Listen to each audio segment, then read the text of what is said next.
आजादी की लड़ाई में अभूतपूर्व भूमिका निभाने वाले अमर शहीद राजकुमार बाघ को उनकी पुण्यतिथि पर याद किया गया।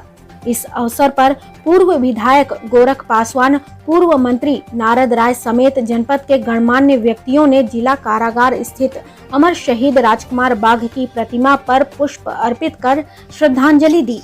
पूर्व विधायक गोरख पासवान ने स्वतंत्रता सेनानी स्वर्गीय बाघ को याद करते हुए आजादी की लड़ाई में उनकी भूमिका और कुर्बानी को बताते हुए कहा कि उनका जो बलिदान आजादी की लड़ाई में है, बलिया के इतिहास में स्वर्ण अक्षरों में मौजूद है।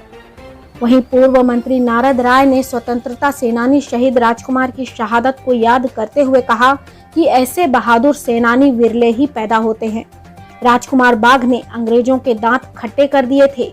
भूमिगत रहकर भी उन्होंने आजादी की लड़ाई में जो भूमिका निभाई, ऐसी कोई मिसाल नहीं मिलती। इसी से परेशान होकर अंग्रेजों ने उन्हें गोली मार दी थी। महान स्वतंत्रता संग्राम सेनानी राजकुमार बाघ का जन्म सिकंदरपुर विधानसभा क्षेत्र के सिसोटार में एक दलित परिवार में सन 1890 में हुआ था। राजकुमार बाघ के पिता का नाम अदालत था। पिता कृषि पशुपालन के साथ ही सिकंदरपुर के चौकीदार पद पर कार्यरत थे। इसी दौरान अंग्रेजों द्वारा जनता के ऊपर जो जुल्म हो रहे थे, शहीद राजकुमार उससे काफी आहत थे। बाद में शहीद बाघ पिता की मृत्यु के बाद पिता की जगह चौकीदार बन गए। इसी दौरान 1915 में कांग्रेस के सदस्य बने और गांधी जी के आंदोलन में कूद पड़े। आजादी की लड़ाई के दौरान ही राजकुमार बाघ ने सिकंदरपुर थाने और बीज गोदाम को जलवाने में इनकी अहम भूमिका रही।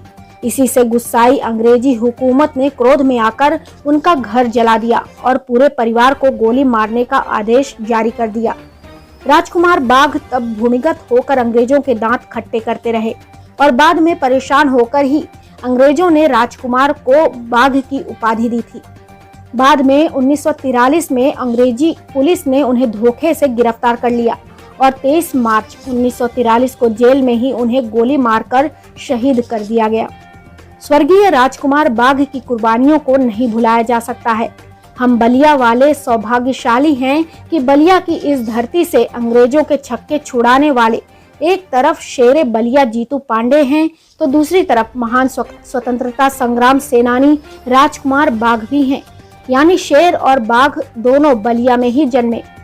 लेकिन अफसोस की बात यह है कि जैसा कि लोगों ने और राजकुमार बाघ के पुत्र ने बताया कि आज भी उनका परिवार उपेक्षित है। ये थी ओम प्रकाश पांडे की रिपोर्ट। लोग आए हैं, क्या है यहाँ पे कार्यक्रम? आज जो है राजकुमार बाघ का पुण्यतिथि मनाया जा रहा है।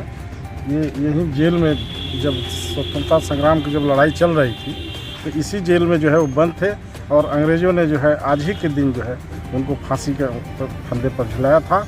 और ये एक गरीब परिवार से बिलोंग करते थे। इन्होंने जो है स्वतंत्रता संग्राम की लड़ाई लड़ी और सब लोगों ने जब मिल कर के लड़ा, चाहे गरीब हो चाहे जो भी हो, जो भी राष्ट्र प्रेमी लोग रहे, एक साथ मिल कर के लड़े। देश जो है आज़ाद हुआ।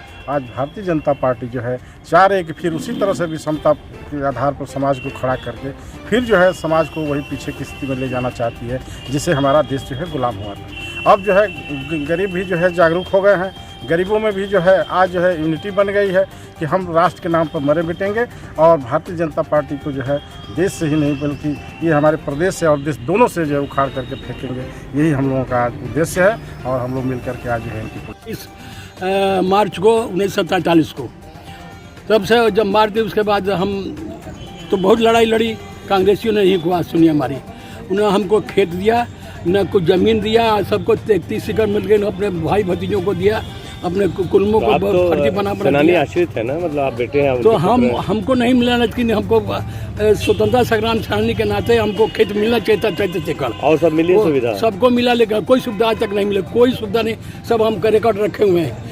मजिस्ट्रेट से चेकिंग कराई सरकार ने, वो सब लिख करके डीएम लिख के दिया कि इनके पास आज तक कुछ नहीं सुविधा दी गई है। वो हमारे पास रखा हुआ है, आज भी रखा हुआ। आज भी लड़ाई लड़ रहे हैं कि हम बेकार घर के हैं, हम जहाँ रहते हैं ये इनके यहाँ हम रहते हैं, इनके आज भी रहते हैं। आज की तरह हमारे पास घर नहीं है रहेगा।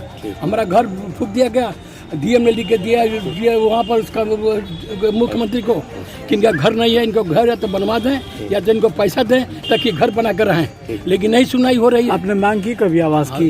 इतना मांग की, इतना लिखा पढ़ी कही आपको लेकर सामने रख दे। 25 किलो है हमारे पास लिखा पढ़ी कागज, इतना कम नहीं है। मतलब सरकार आपको सुनानी नहीं मान रही? कोई सरकार करना, कांग्रेस सुनी, सपा सुनी, भाजपा सुनी, सपा सुनी, किसी ने सुना। एक मिनट, तमाम जितने स्वतंत्रता सेनानी हैं उनके पुत्रों को, उनके पौत्रों को उनका माना जाता है, आपको नहीं माना जा रहा है? जी नहीं माना जा रहा है, इसलिए नहीं माना जा रहा कि चूंकि हम संपर्क के नहीं है ना। हम भी संपर्क के होते तो हमारा भी घर बना दिया गया होता, हमको अच्छा खासा मिलता। ये तो अब राजकुमार बाग जी, अमर शहीद राजकुमार बाग जी के यहाँ पे प्रतिमा पे माल्यार्पण किया, पूरी विस्तार से बताइएगा राजकुमार बाग जी को। देखिए, यह लोकतंत्र की खूबसूरती है कि समाज में रहने वाले हर तबके के लोग, चाहे जिस जाति के हों, जिस धर्म के हों, मजहब के हों, धनी हो, गरीब हो, आज़ादी की लड़ाई में गांधी जी के एक इशारे पर खेत से लेकर के और स्कूल से लेकर के रोज़गार को लेकर के सब छोड़ कर के लोगों ने आज़ादी की लड़ाई में अहम भूमिका की रही।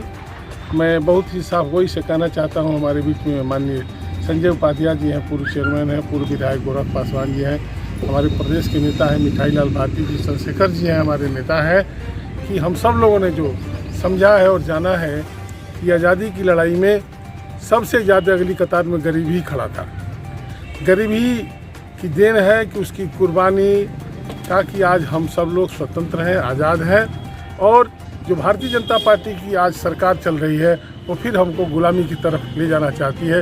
इसलिए स्वर्गीय शहीद राजकुमार बाग जी सहित सभी के लोगों को के पुण्यतिथि पर, जन्मदिन पर उनको याद भी करना है और आने वाली नस्लों को भी बताना है कि जो कुर्बानी हमारे पुरखों ने दिया, उस कुर्बानी को कायम रखने के लिए भारतीय जनता पार्टी को हिंदुस्तान से और ख़ास तौर से उत्तर प्रदेश से खात्मे की ज़रूरत है।